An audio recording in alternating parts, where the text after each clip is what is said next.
Hello everyone, welcome to dynamic study. आज PhD admission में हम डिस्कस करने वाले हैं आईएम के पीएचडी एडमिशन के बारे में। तो आईएम ने अपने पीएचडी एडमिशन 2021 की नोटिफिकेशन दे दी है और इसकी लास्ट डेट है 28 जनवरी। जो सबसे अच्छी बात है इस नोटिफिकेशन की वो ये है कि ऑलमोस्ट बहुत सारे ऐसे मेजर सब्जेक्ट्स हैं जो यहाँ पर कवर किए जा रहे हैं। तो ये जो एडमिशन है ये थोड़ा सा टफ तो होगा, बट स्टिल बहुत अच्छी अपॉर्चुनिटी है आपके लिए कि यहाँ पर आप अप्लाई करें। तो चलिए देख लेते हैं क्या रिक्वायरमेंट है, कौन कौन से सब्जेक्ट है, कौन से ऐसे स्टूडेंट्स हैं जो यहाँ पे अप्लाई कर सकते हैं। ये सारी चीज़ें हम डिटेल में देख लेते हैं। तो आपको सबसे पहले जाना है thedynamicstudy.com पे और उसके बाद आपको क्लिक कर देना है पीएचडी एडमिशन पे। तो ये देखिए पहला जो नोटिफिकेशन हमारा है वो आईएम पीएचडी एडमिशन का है। तो ये जो एडमिशन है ये आईएम कलकत्ता में है और यहाँ पर जो आपका पीएचडी एडमिशन है ये फुल टर्म आपका ये फुल टाइम कोर्स रहेगा। ठीक है, अगर हम इस पूरे प्रोग्राम की बात करें तो यहाँ पर इन्होंने एलिजिबिलिटी क्राइटेरिया दिया हुआ है कि किस तरीके के स्टूडेंट होंगे जो यहाँ पे अप्लाई कर सकते हैं। अब इम्पोर्टेंट डेट देख लेते हैं। तो ये जो नोटिफिकेशन है ये एप्लीकेशन जो है ये ओपन हो रहा है 25 नवंबर से। ठीक है, और इसका जो लास्ट डेट है सबमिशन का वो है 28 जनवरी। तो लास्ट डेट के चक्कर में मत रहिएगा, पहले ही अप्लाई कर लीजिएगा। एलिजिबिलिटी क्राइटेरिया की अगर हम बात करें तो एटलीस्ट 50% मार्क्स आपके बैचलर्स में होने चाहिए। और अगर आपने सीए वगैरह कर रखा है, बीटेक के आप स्टूडेंट रहे हैं और उसके बाद आप अप्लाई करना चाहते हैं तो उसके लिए अलग से क्राइटेरिया दी हुई है। इसके अलावा इन्होंने secondary and higher secondary examination के भी आपके जो स्कोर्स हैं उनको भी ये देखेंगे, उसमें आपका मिनिमम 50% मार्क्स होना चाहिए। देखिए आईएम में एडमिशन का एक क्राइटेरिया ये बहुत ज़रूरी होता है कि आपने अभी तक अपने एकेडमिक्स में कैसा परफॉर्म किया है और इसी के बेसिस पे कि एडमिशन यहाँ पर कोई भी कोर्स हो उसके बेसिस को ज़रूर कंसिडर किया जाता है एडमिशन के लिए। रिजर्वेशन भी दिया गया है और EWS रिजर्वेशन भी यहाँ पर है, तो ये भी एक बहुत अच्छी अपॉर्चुनिटी है EWS के स्टूडेंट्स के लिए। तो आईएम कलकत्ता की अगर हम बात करें तो यहाँ पर जो आपको स्पेशलाइजेशन है उसमें आप दो जगह अप्लाई कर सकते हैं। मतलब ये ज़रूरी नहीं है कि आप एक ही जगह अप्लाई करिए, आप दो एरियाज़ में अप्लाई कर सकते हैं। तो एक से ज़्यादा चांस है आपके पास सिलेक्शन के। ठीक है, आप अपने सब्जेक्ट में अप्लाई कर ही सकते हैं। उसके साथ साथ अगर आपको लगता है कि कोई और सब्जेक्ट है जो रिलेटेड है आपके सब्जेक्ट से तो वहाँ पर भी आप अप्लाई कर सकते हैं।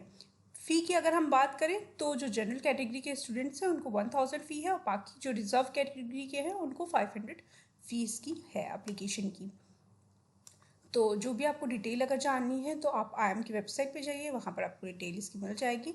एडमिशन टेस्ट, अब ये जो आपका जो एडमिशन प्रोसेस है वो किस टेस्ट से लिया जाएगा, तो ये जो टेस्ट है आपका ये कैट के थ्रू होगा और आपका इसके अलावा आपका UGC नेट का स्कोर आपके पास होना चाहिए या फिर आपके पास GMAT का GRE का स्कोर होना चाहिए। तो किस तरीके से है आपका ये देख लीजिए। इकोनॉमिक्स में आपका क्या होना चाहिए, इकोनॉमिक्स में यहाँ पे दिया हुआ है कौन कौन से सब्जेक्ट ऐसे हैं। तो इकोनॉमिक्स वाले अप्लाई कर सकते हैं, फाइनेंस एंड कंट्रोल वाले अप्लाई कर सकते हैं, ह्यूमन रिसोर्स मैनेजमेंट के स्टूडेंट अप्लाई कर सकते हैं, मैनेजमेंट इंफॉर्मेशन सिस्टम। अब यहाँ पर देखिए कुछ चीज़ों में इन्होंने क्या बोला है, इन्होंने बोला कि एनी डिसिप्लिन, किसी भी सब्जेक्ट से आप JRF हो, किसी भी सब्जेक्ट से आपने नेट क्वालिफाई किया हुआ है तो आप यहाँ पर अप्लाई कर सकते हैं। तो यहाँ पर बाकी लोगों के लिए भी जो HRM से नहीं पढ़े हैं बट स्टिल उनको इंटरेस्ट है वो भी यहाँ पर अप्लाई कर सकते हैं। ठीक है, उसके अलावा मार्केटिंग, ऑपरेशनल मैनेजमेंट के लिए इन्होंने मैथ्स वालों को बोला है कि अगर मैथ्स वाले हैं तो मैथ्स वाले यहाँ पे अप्लाई कर सकते हैं। ऑर्गेनाइजेशन बिहेवियर के लिए अगेन कोई भी आपकी डिसिप्लिन रही हो आप यहाँ पे अप्लाई कर सकते हैं, किसी भी सब्जेक्ट में आपने नेट क्वालिफाई किया हुआ है। पब्लिक पॉलिसी एंड मैनेजमेंट की अगर हम बात करें तो यहाँ पर anthropology, economics, environmental science, geography, history, international area studies, law, management, political science, psychology, public administration, social work, sociology, ये सारे सब्जेक्ट में अगर आप JRF हैं तो आप यहाँ पर अप्लाई कर सकते हैं। तो ये बहुत अच्छी अपॉर्चुनिटी है, अगर आपने JRF निकाला हुआ है तो यहाँ पर आप अप्लाई कर सकते हैं। और यहाँ पर आप देख सकते हैं इकोनॉमिक्स में तो इन्होंने सिर्फ UGC नेट मांगा है। ठीक है, तो अगर आप नेट वाले हैं तो भी आप इसको अप्लाई कर दीजिए, हो सकता है आपको कंसीडर कर लिया जाए क्योंकि आईएम की अपनी खुद की भी स्कॉलरशिप्स बहुत सारी होती हैं, तो वो वहाँ पर भी आप उस स्कॉलरशिप के थ्रू भी आप PhD कर सकते हैं। तो रीजनल डेवलपमेंट की अगर हम बात करें तो वहाँ पे anthropology, economics, geography, population studies, public administration, sociology, ये वाले स्टूडेंट भी वहाँ पे अप्लाई कर सकते हैं। अब एक चीज़ ध्यान देने वाली है कि हो सकता है अगर आप नेट क्वालिफाई हो और आपके साथ साथ कोई JRF वाला हो तो हो सकता है कि उसको प्रायोरिटी मिले, JRF वालों को प्रायोरिटी मिले, बट स्टिल अगर आप एलिजिबल हैं, आप अप्लाई कर सकते हो तो आपको अप्लाई करना चाहिए। हो सकता है, इट माइट भी पॉसिबल कि हो सकता है कि आपके टाइम मतलब आप जिस सब्जेक्ट के लिए जा रहे हो उसके लिए कोई भी JRF वाला नहीं हो और वहाँ पे सीट उनको क्लोज करनी हो तो आपको यहाँ पे अपॉर्चुनिटी मिले, तो दोनों ही कंडीशन में आपको यहाँ पर अप्लाई कर देना चाहिए। सोशोलॉजी की अगर हम बात करें तो पॉलिटिकल साइंस वाले भी इसमें अप्लाई कर सकते हैं, सोशोलॉजी वाले तो करेंगे, एंथ्रोपोलॉजी वाले भी अप्लाई कर सकते हैं। उसके अलावा स्ट्रेटजिक मैनेजमेंट की हम बात करें तो यहाँ पे अगेन बहुत सारे सब्जेक्ट्स हैं जो यहाँ पर अप्लाई कर सकते हैं। अगर आप हिस्ट्री से हैं, लॉ से हैं, मैनेजमेंट से हैं, पॉलिटिकल साइंस से हैं, साइकोलॉजी से हैं, पब्लिक एडमिनिस्ट्रेशन से हैं, सोशोलॉजी से हैं, डिफेंस एंड स्ट्रेटजिक स्टडीज़ से हैं, कॉमर्स से हैं, एंथ्रोपोलॉजी से हैं, इकोनॉमिक्स से हैं, एनवायरमेंटल साइंस से हैं, ज्योग्राफी से हैं, तो भी आप स्ट्रेटजिक मैनेजमेंट में अप्लाई कर सकते हैं।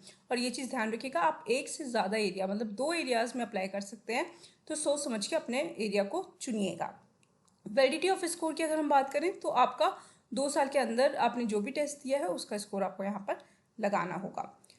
सिलेक्शन प्रोसेस की अगर हम बात करें तो ओवरऑल एकेडमिक रिकॉर्ड भी देखा जाएगा, क्वालिफाइंग एग्जाम का टेस्ट रिकॉर्ड्स भी देखा जाएगा आपका, और उसके साथ साथ आपका इंटरव्यू भी होगा। उस इंटरव्यू में आपकी ओवरऑल पर्सनैलिटी को जज करके ही IIM में एडमिशन होता है। ठीक है, तो ये आपका पूरा मतलब डिटेल है। ठीक है, ऑफिशियल वेबसाइट भी यहाँ पे मेंशन है, इस पर आप क्लिक कर लीजिए तो ये आप देख सकते हैं यहाँ पे PDF अपीयर हो गया जो इस पूरे प्रोग्राम के बारे में आपको बताएगा कि जो इन्होंने नोटिफिकेशन दी थी वो यहाँ पर आपका मेंशन्ड है, तो यहाँ पर आप देख सकते हैं।